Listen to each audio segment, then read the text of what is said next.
ऋषिकेश दादाचं गाणं ऐकलं त्यांनी पहिल्यांदा रेकॉर्ड ते केलं होतं. फार सुंदर कॉम्पोजिशन आहे आणि आय थिंक निलेश दादाची सगळीच गाणी इतकी मेलोडियस असतात की म्हणजे प्रत्येक एकही गाणं दुसऱ्यासारखं साऊंड करत नाही. प्रत्येक वेळेस त्याचा साऊंड हा नवीन असतो. सो ही खूप म्हणजे खरं तर क्रेडिटेबल गोष्ट आहे. ऋषिकेश रानडेबरोबर मी हे गाणं गायले. सो त्याच्याबरोबरसुद्धा गाताना मजा आली आणि आय थिंक ही जी सिरीज आहे ह्या प्रत्येक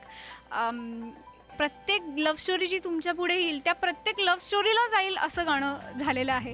कारण ह्याच्यामध्ये सगळ्याच म्हणजे आत्ता अगदी यंग जे ॲक्टर्स ॲक्ट्रेस आहेत ते थोडे त्याच्या आधीच्या काळातले असे सगळेजण ह्याच्यामध्ये असणार आणि सगळ्या इंडस्ट्रीमधले ॲक्टर्स आणि ॲक्ट्रेस असणार आहेत. सो प्रत्येक आय थिंक एज ग्रुपमधली लव्ह स्टोरी त्यांना अनुभवता येईल आणि हे गाणं सगळ्या एज ग्रुपला जाईल, आवडेल, हवेल असं गाणं झालं आहे. आणि हे गाणं गाताना म्हणजे कधी कधी असं होतं ना की काही गाणी अशी असतात जी ऐकायला खूप सोपी वाटतात पण गायला जेव्हा जातो तेव्हा ती कठीण असतात.